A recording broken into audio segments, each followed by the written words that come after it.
I always felt like the shadow in my own family growing up, constantly just thus there. Ben is my name. Matt is my golden child sibling. Let me illustrate for you what it's like to live under someone else's limelight, not only in our house but also in our extended family, our neighborhood, almost everywhere. Matt was the star. He was essentially Mr. Popular, a great athlete, and the archetypal overachiever, a straight-A student. While I was more of a silent presence, a background actor in Matt's brilliant narrative, the planet turned around him. Our family get-togethers were almost neighborhood events rather than little affairs. Every time the celebration would somehow turn into a Matt Appreciation Day, Mom would be darting about making sure everyone had enough, Dad would be grilling a storm, and Matt would be basking in appreciation, holding court like a local celebrity. I was there, mostly disregarded, even though I tried to participate. I would joke, but it would fall flat. Or I would bring up something from school and it would go unheard, hardly altering the sea of Matt's brilliance. One memory comes to me more than most others. I had barely passed a science test and was roughly 11 years old. For me, it was a great event, a rare moment of pride. One of these large barbecues, I went up to my dad wanting to tell him about my success. But just as I was getting close, my mother emerged carrying a huge cake to honor Matt's most recent soccer victory. My meager moment of pride disappeared. That scientific test?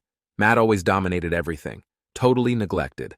That basically described my life. Quiet achievements gone unreported. I was not a troublemaker, so let me clear things up. In school, I did well. I remained out of trouble. Matt, on the other hand, had a full shelf devoted to his medals and accolades, while I hardly had anything for my own accomplishments.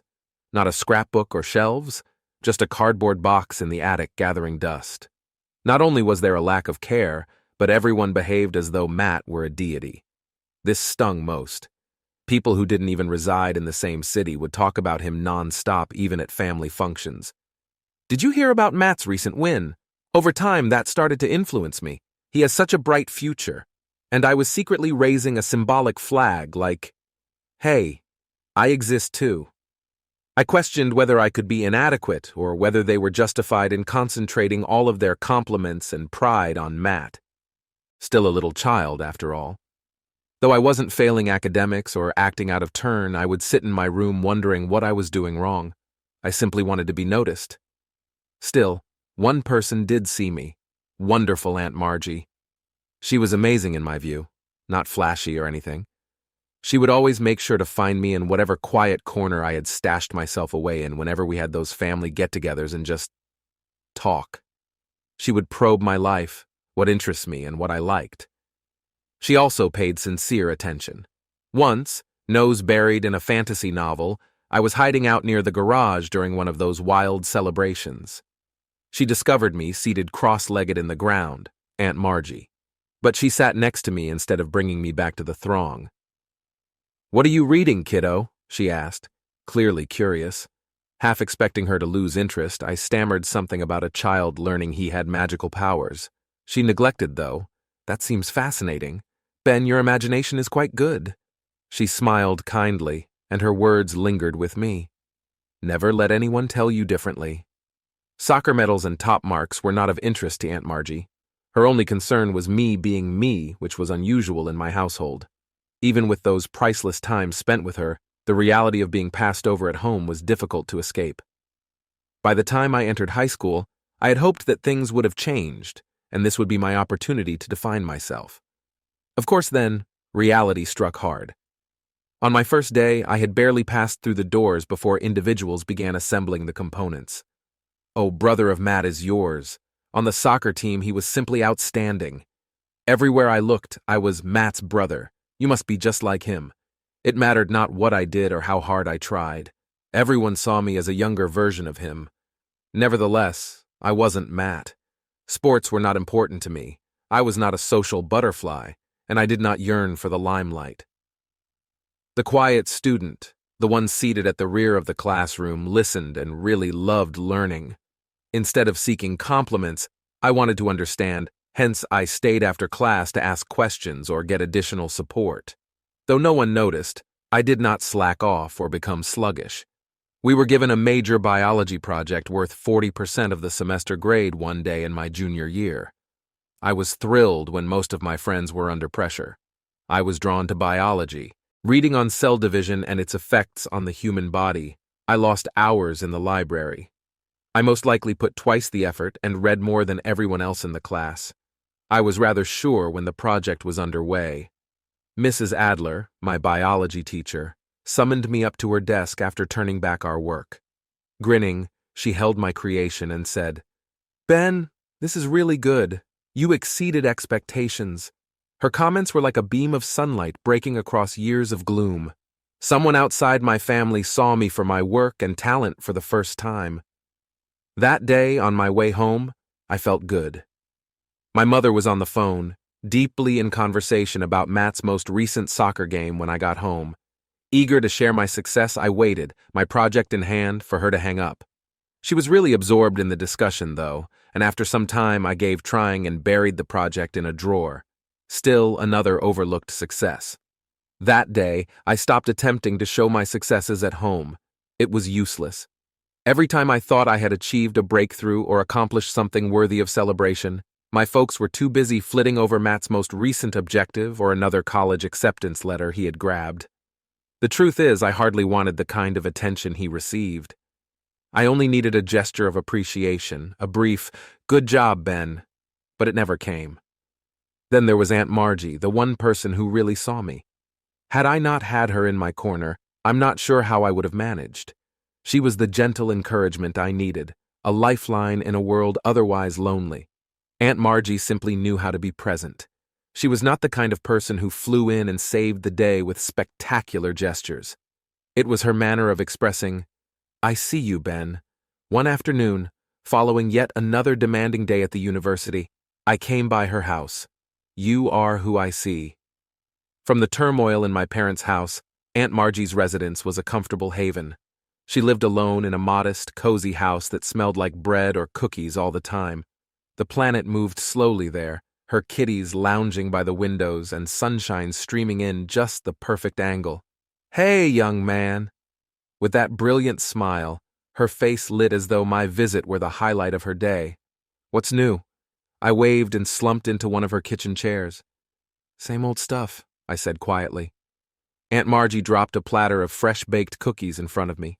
"That must be hard," she whispered softly, sitting down across from me. "But you're more than just someone's brother. It's always about him." I saw it, and one day others will too. For a moment I experienced an odd mix of relief and sorrow. Though deep down I was already accepting myself as invisible, I yearned so much for her words to be accurate. "Maybe," I murmured, chewing on a biscuit. She did not pressure me or provide false consolation, though it does not feel that way right now. She nodded, allowing the stillness to envelop us. She understood a quiet power, like she didn't have to say to assure me I wasn't alone. High school was a haze of effort and barely surviving on my own steam. I maintained my marks, started a few groups, and even befriended some other children who, like me, were not drawn to the limelight. Simply for fun, we were the ones that stayed after school to talk about movies, science, or books. My tiny group turned to become my haven from all that kept me feeling inadequate at home. Away from the bustle of popularity contests, sports statistics, and family expectations, it seemed like we had our own planet. But even with my friends and Aunt Margie's encouragement, I couldn't get rid of the sense that I was inadequate. Not to my parents either. They hardly mentioned anything I accomplished, and every family get-together was exactly the same. Relatives would come up to me with that compassionate smile. "Oh, Ben, how is school going?" Then turn straight to question Matt about his games or preparations. I stopped trying to stand out at home gradually. From school, I would have gone straight to my room and buried myself in books or homework. Let things go was simpler than continuing to fight for something absent. Senior year arrived later, and everything changed. By then, I had chosen a course ahead. College seemed like my ticket to create something for me far away from the stifling expectations my parents had linked to Matt, a sort of escape. I worked hard to guarantee my marks were first-rate and applied to a few colleges. It was more than just getting in. It was about showing myself that I was competent and that I could create something of myself without depending on the compliments of others. I will not forget the day the acceptance letter arrived. Heart thumping, I opened it and discovered I had been accepted into the corporate program at a reputable state university. It was this, the opportunity I had been waiting for.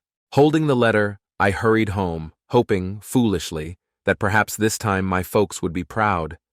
But when I entered my house, my mother was leafing through a magazine without looking up. "Hey, Mom," I replied, attempting to rein in the thrill. "I got accepted into State's business program." "Oh, that's nice, Ben," she said, hardly looking up. "Did Matt get back from any of his schools yet, by the way?" That was it. Years of waiting for just 1 ounce of acknowledgement fell down in that single contemptuous comment. Not even looking at the letter was my mother. Her priorities were not the diligence I would have put in. To her, it was only another little detail to Matt's major narrative. Fighting the need to say anything to let my irritation out, I stood there for a time, but what good would it do? A few weeks later, Aunt Margie asked me how things were going with my college plans. I had been done trying to fit into a place not meant for me. I gave her a rundown, generally enthusiastic but somewhat concerned about the expenses. Even if my applications for grants and scholarships came through, there remained a significant difference. Not surprisingly, my parents had previously made it very evident they would not be supporting me. Still, the reality was seeping in. Setting down the plate she had been washing, Aunt Margie gazed squarely in my eye. "Ben," she insisted forcefully, "you deserve this. I knew how much this meant to you and you have worked so hard." I shucked, attempting to pass it off. I said, "I'll figure it out." But she wasn't purchasing it. "Let me assist you," she said. "I have been saving throughout the years. Seeing you prosper would mean much to me. I was stunned since I had no children of my own and cannot think of anyone else I would prefer assist. That type of encouragement has never come from anyone. I had never before received a helpful hand this kind. Although Aunt Margie was not affluent, she was lending me her savings so I would not miss out on my ambition. It was more about at last having someone in my corner, someone who really wanted to see me succeed than about the money. I battled the tears building up for years when I hugged her. I didn't feel like Matt's underappreciated younger brother for once. I felt like someone that counted. I started organizing thanks to Aunt Margie. I started getting ready for the move, applied for student accommodation, and compiled a list of what I would need for my new life. My parents had not inquired about my intentions once. I wasn't going to inform them. They had no idea Aunt Margie helped. They had no need to know. This was my triumph, and I wanted them not to be blamed for something they had not helped to promote. At supper, my mother turned to me just a few weeks before I was scheduled to depart, her voice casual. "So, Ben," she asked, "what are you planning to do after graduation?" I nearly started to laugh. 2 weeks away from starting college, here I was, and she was only now considering asking. With a firm voice, "I got accepted into the state's business program," I stated. "I'll be starting there in the fall." My dad startledly turned from his lunch. "And how do you intend to cover that?" Like it was some strange fantasy I had created, he asked. I answered, trying to preserve a neutral tone. "Aunt Margie is helping me with the tuition." Out of this, I was not going to let guilt define me. Looking startled, as though they couldn't believe Aunt Margie would treat me in this way. "She's giving you her savings?"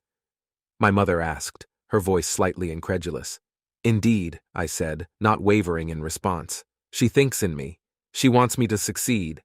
I half expected them to be either delighted for me or supportive. But my dad laughed at it. He mumbled, "If she had any money to spare, it should go to Matt. She needs a new car for college." I felt the wrath boiling under me but inhaled deeply and remained quiet. "This is not about Matt," I answered, trying to keep cool. "This is my future." I waited for no reply. Feeling a weird release, I pushed back my chair and exited the table. Their expectations or assessments did not bind me for the first time. I was building something of myself and headed to college. Their approval or affirmation was no longer needed. Aunt Margie thought about me, and for now, that was sufficient. I packed, bid farewell to my little group of friends, and began psychologically getting ready for the trip ahead in those last days before I went. Only Aunt Margie really knew how much this meant to me, and I felt especially appreciative as I hugged her farewell before heading off to college. I was not going to waste the opportunity she had given me to emerge from the shadows. I stood for a bit, just enjoying the view of the large university, when Aunt Margie dropped me off at my apartment. All at once it was exhilarating and overwhelming, a whole planet just waiting to be discovered. One last time, I hugged Aunt Margie, clinging somewhat tighter than usual. I whispered, "Thanks for everything, Aunt Margie." Starting college was like entering a quite other universe. She only grinned, giving me that encouraging nod that always seemed to indicate, "You're going to be okay." Orientations, meeting my roommate Jake, and learning to fit the university routine occupied the first week. Though I was not particularly gregarious, Jake helped simplify things. Among those who were laid back and yet managed to befriend everyone was he. He would walk into the dining hall and strike up a conversation with the first person he encountered. His laid-back demeanor helped me to relax in this strange environment. Soon after, he first brought me into a gathering of folks who, to my astonishment, soon turned into friends. Though in a separate manner, Jake and I balanced each other. I was the one who arrived early, sat up front, and meticulously noted while he was zipping through his classes with no effort. My classes were not jokes. I understood right once I was not here to play about. My opportunity to create something for myself came from college. I was not going to let distractions interfere. Still, Jake would nickname me teacher's pet every time he saw me fretting over an assignment or burrowing into my notes. Tossing a ball of crumpled paper at me from across the room, he would say, "Relax, Ben. You should also have fun. College offers more than simply study time." Though I couldn't help it, he made a good argument. I was carrying years of being passed over and a sense of need to prove myself. Every time I sat down to study or work on a project, it seemed like rebuffing all the times I'd been disregarded or discounted. This was my chance to shine, for me rather than for my parents or even Aunt Margie. Still, I relaxed a little and allowed Jake to drag me into the sporadic movie night or college function. Even if it was only one night, it felt good to leave the academics behind and simply enjoy living at college. For me that semester, one of the most memorable events occurred in my business class introduction under Dr. Collins. An older man with a booming voice and a beard that gave him the impression of having recently come out of a history book. He was an imposing man. His call for me to respond to a question on the first day had my heart pumping. When I finished, though, he nodded and said, "Good question, Ben." It was a basic acknowledgement, but it meant the world to me. I felt for once like I was not simply another face in the throng. Dr. Collins soon rose to be my preferred lecturer. He had a method of dissecting difficult business ideas in a way that made true sense to me. Business was a universe I could imagine myself living in, not just numbers and ideas now. Driven to maximize every word he had spoken, every day following his lesson, I would return to my dorm and review my notes. Saying I was overkill, Jake would laugh and dismiss me. I was not going to waste this shot, it was mine. Unbelievably, a collaborative effort turned out to be one of my biggest developmental opportunities. Our job was to come up with an original idea and present it to the class as if we were actual entrepreneurs, since Dr. Collins gave us a business pitch project. Group initiatives have never appealed to me. Usually the one dragging the weight in high school, I felt different even as everyone else coasted. 3 other students comprised my group: Tyler, a tech whiz who knew how to translate any idea into a feasible model; Jess, a diligent planner always 2 steps ahead; and Marcus, whose language fit him perfectly for presentations. Once other people were also working hard. Everybody had strengths. We clicked right away. Together we thought, planned, and prepared. At the end, we had developed a campus delivery service for late-night snacks, something we all felt was desperately needed. I was anxious the day we were presenting. Not exactly my strong suit was public speaking. My mind kept returning to all the times I had tried to get heard and failed. When it came time, though, I spoke with assurance I never knew I possessed. Jess set the scene. Tyler nailed the tech demo. Marcus tied it all together with a great concluding statement. When we stopped, the class applauded. Dr. Collins nodded, and in that instant I felt as though I had won something. Although our project received an excellent mark, the experience stayed with me more than the mark itself. I had worked in a group, given something actual, and gotten acknowledged for it. It was a turning point, a reminder that I could do more than I had ever been allowed credit for. That confidence lift drove me to keep challenging myself and to keep leaving the calm area I had been hiding in. My first semester was ending, and I was flourishing. I was really happy for the first time in a long time since I had struck a balance between my studies and my new social life. With my teachers, particularly Dr. Collins, who kept pushing me in directions that reminded me of why I was here, I even discovered my rhythm. Even so, shadows persisted even as much as I was creating something for myself. Holidays passed around, and for winter break I returned home. Entering my old residence seemed like sliding into an old skin I had outgrown. Not a single thing had changed. Still enthralled with Matt's universe, my parents still saw my accomplishments as footnotes. Though they never inquired, I sensed they were interested in my classes, perhaps even a little proud. Their only subjects of discussion were Matt's most recent game or his new lover. Though it hurt, I kept reminding myself that I was not here to get their approval. Most of that break I was with Aunt Margie. She had always been my safe spot.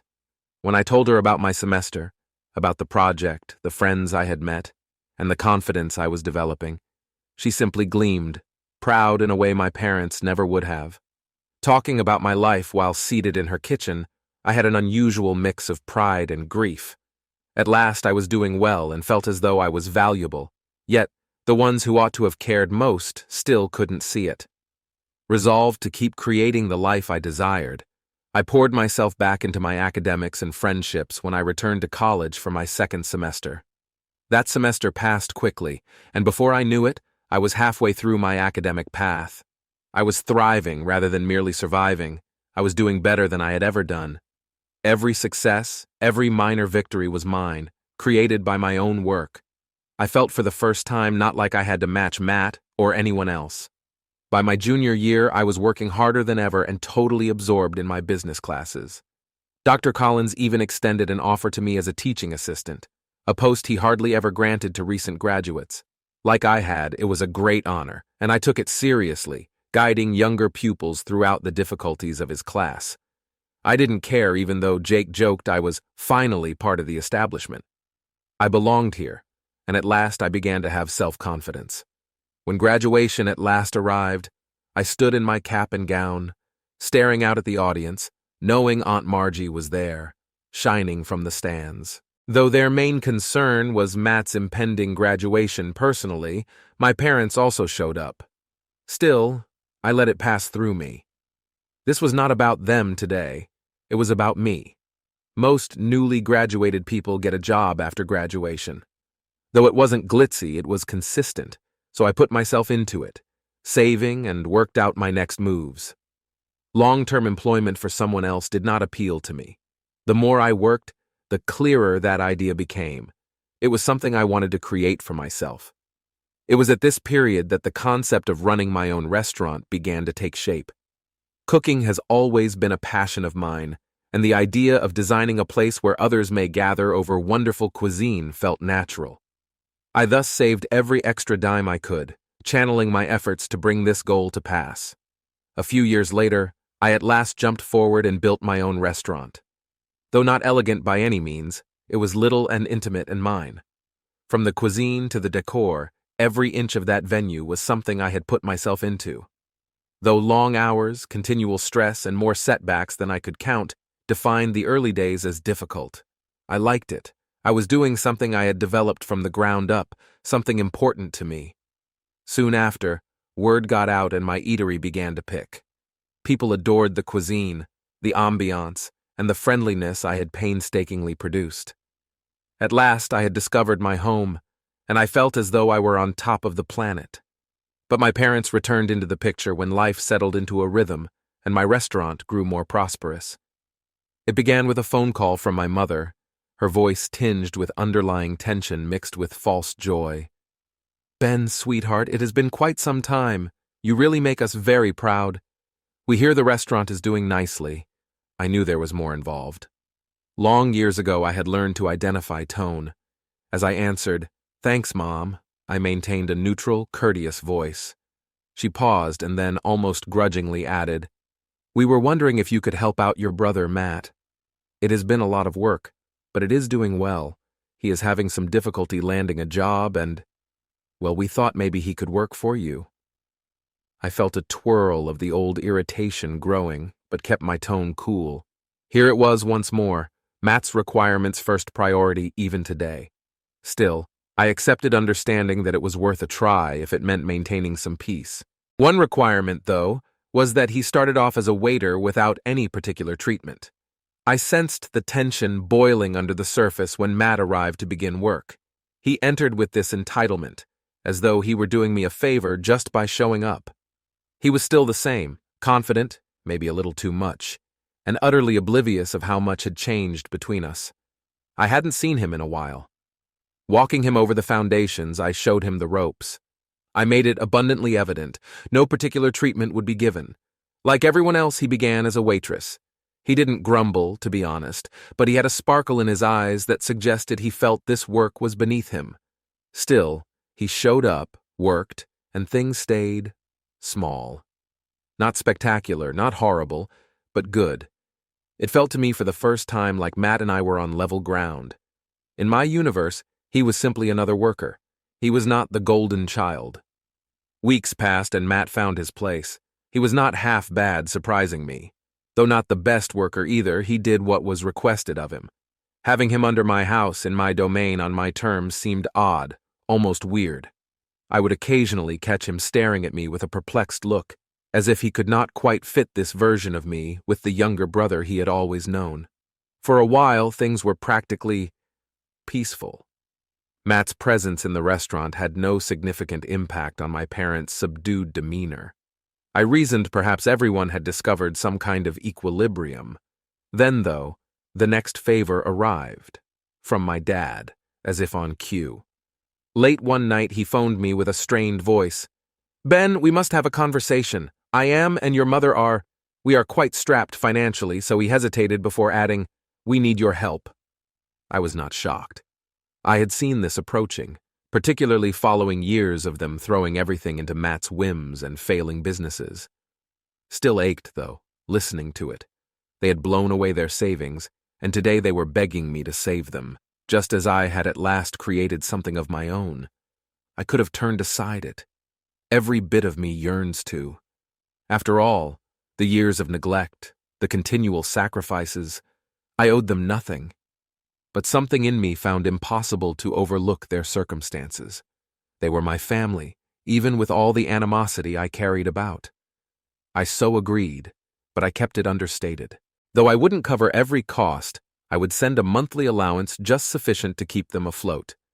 Though it tasted unpleasant, it was the correct thing to do. Matt kept working at the restaurant, coasting by with little responsibility as he usually did. Never held him responsible. My parents never asked him to help. As always, I was the one rising to meet their needs. Though I knew it wouldn't make any difference, part of me wanted to face them, lay it all out, and demand they see me for who I was. Some trends are rather strongly rooted. One afternoon, my phone rang as I was reviewing invoices. She was Aunt Margie. She hardly called, only when anything significant came up. Thus, I realized right away this was not a casual check-in. I said, attempting to keep my tone light, "Hey, Aunt Margie." "What's up?" Her voice unexpectedly strained. "Ben, sweetie," she began, "you have to see something." "She is a video from a family gathering your folks were finally at last weekend. You ought to see this video?" My stomach sank. "What's it on?" My voice caught as I asked. "Just watch this. I'm forwarding the link." Her voice was soft, almost reluctant, as though she didn't want to be the one to blow it. I clicked on the link with horror as it came through. The video started with a blurry view of my definitely intoxicated parents laughing in front of a small gathering while clutching beverages. First to speak was my mother, slurred in her words. "You know, everyone thinks Ben built those restaurants all on his own, but really it was Matt." She waved her hand dismissively, laughing like it were a joke. I twisted my stomach. Was it correct that I heard? "Yeah," my dad added, also wobbly on his feet. We handed Ben the money he needed to start, but does he ever give us thanks? Not at all unappreciative little freeloader. The last word resonated with scorn, and I felt it strike me like a fist. They carried on creating this picture of me as some spoilt brat riding on their coattails and Matt's genius, saying Matt could have started his own company but decided to help me instead. My mother exclaimed on his humility, claiming they had almost handed me the keys to success. My dad said they had sacrificed so much to give me a start. I flew mad. Built with my sweat, sacrifices, years of hard labor, this was my business. They had not handed me $1. Matt, also? It seemed absurd that he was somehow the genius behind my restaurant. As the video stopped, my hands began to quiver. My parents laughed off their lies as if it were all a light-hearted joke. I sat there running through ideas. They still unable to provide me the credit I deserved after all these years. Not hardly a fraction of it. They would sooner rewrite history to suit their version of events, one in which Matt was the hero, and I was only a freeloader riding his coattails. I inhaled deeply and called my folks. "Hey, Ben," my mother said, picking up and her voice bright. "How do you find yourself?" I wasted no time on small conversation. I answered, my voice icy. "I saw the video." The other end stopped as well. "What footage?" Her tone abruptly apprehensive, she asked. She laughed nervously and added, "The one from the party, where you and Dad are telling everyone that Matt's the real reason I've been successful." "Ben, we were simply having fun. You are aware of how parties develop. A few beers, and everyone is simply having a little fun." "Fun?" I kept going, my wrath mounting. "You claimed Matt was the one who hired me and branded me a freeloader. Do you know how nasty that is? I started this company from nothing. You refused to assist me, and Matt most definitely did not either." She stammered, tried to backtrack, but I stopped her off. "I've had enough. I'm past the lies, the manipulation, all of it. Never call me. Ask none of me anything. You're cut off." Her voice softened throughout the protracted stillness before she spoke. "Ben, we didn't intend it like that, but I heard enough." I hung up the call, experiencing a terrible mix of relief and resentment. I knew I couldn't go back. This was the border they had passed. Though it was never going to happen, I had fought my whole life to gain their respect, to be viewed as more than simply Matt's little brother. Their own interpretation of reality kept them too mired. Aunt Margie gave a call later that day to follow up. Her voice full of sympathy, she replied, "I'm so sorry you had to see that, Ben." Feeling exhausted, I answered, "I don't know what they were thinking, but these days, it makes no difference." I hung up with Aunt Margie, then sat in silence, allowing the weight of it all to sink over me. At least I removed the last thread binding me to their expectations, their assessments, their relentless disrespect. I felt free for the first time, free from their control and from the burden to prove myself to people who would never have seen me for who I was. Nobody could remove something true, something that I had created from within. Although my parents could construct the narrative any way they pleased, I knew the truth, and that would have been sufficient. In the days following that last contact, I developed an unusual calm. Cutting ties with my parents should have felt like a weight, but instead I felt lighter, as if I had finally shrugged off years of quiet responsibilities. Knowing that I was at last living my life on my terms, and that I no longer owed anyone my success or happiness freed me. Restaurant business kept me occupied, and I threw myself more than ever into it. I changed the menu, added fresh activities, and spent time getting to know my frequent visitors. My employees felt more like family than anything I had ever known. From packed Friday nights to good internet reviews, we commemorated successes together. I was gradually creating something quite personal, a community where individuals might feel connected and welcome. Matt stayed silent after everything that happened and continued to work at the restaurant for a brief period. We skipped discussing the video or the ramifications with our parents. Perhaps he realized that any defense would be useless, or perhaps he simply lacked the necessary concern to mention it. For whatever the cause, he stayed in his lane, timing in and out with no engagement. He was simply Matt, an employee trying to fit in. He was not the golden child in my life. That is, neither hero nor villain. Still, Matt eventually moved on. He left town in search of another employment, and although we bid each other kindly, a dramatic parting was not necessary. It was just the end of a chapter none of us felt compelled to draw out. His leaving left me feeling both relieved and little sad. He was still my brother for all the conflict and bitterness. I knew, though, we would never be close. Our footsteps too far apart, and our lives too distinct. Without Matt or my parents in the picture, I could at last concentrate totally on myself. My pride, my passion, and my universe started at my restaurant. It was more than simply a business. It was evidence of all I had battled for: freedom, diligence, tenacity against continuous neglect.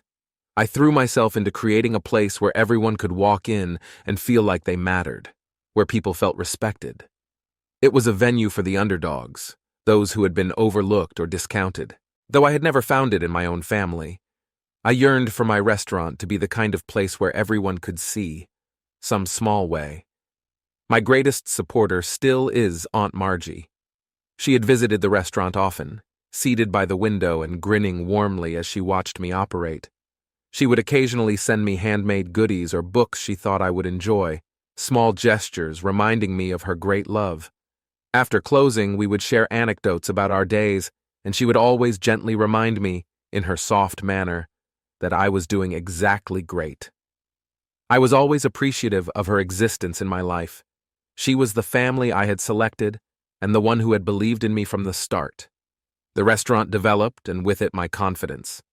Eventually, I created a second store in a nearby town and a third, each somewhat more sophisticated and aspirational than the previous. Though the road was difficult, long hours, late nights, a never-ending list of tasks to oversee, every second was well worth it. At last I was creating a legacy entirely mine, free from the shadows of my past. My customer base grew, my staff developed, and for the first time I felt like I was really flourishing. My parents gave me less and less over time. Every now and then somebody would call out, usually under some guise of worry or inquiry, but I would keep the exchange short to avoid anything too personal. They were still enmeshed in their own story, their own conviction that Matt was the one deserving of accolades despite all. But their points of view no longer dominated me. I had given it enough trying to explain who I was or what I had accomplished.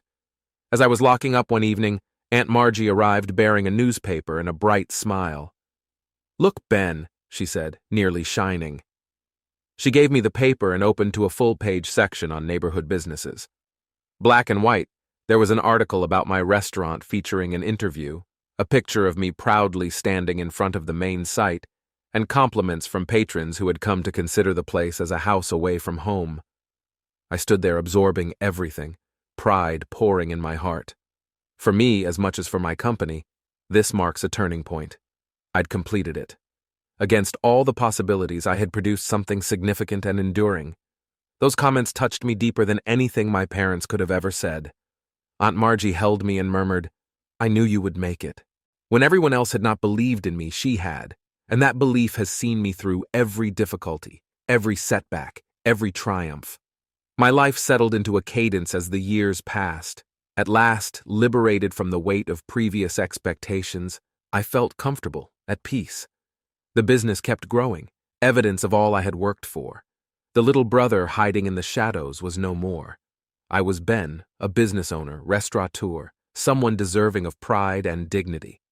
Looking back, I saw that the wisest choice I could have taken had been to cut off my parents. Though it had hurt, it had also liberated me to grow to be the person I was supposed to be. Their approval was not what I needed.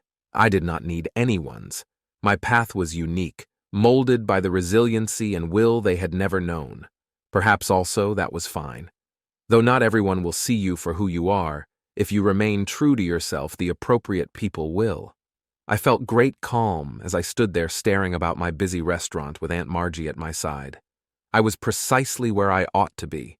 For the first time, I felt really seen, not by my parents or by the people who had disregarded me in the past, but by myself. I had created something real, something that nobody could take away from me, and it was plenty more than required.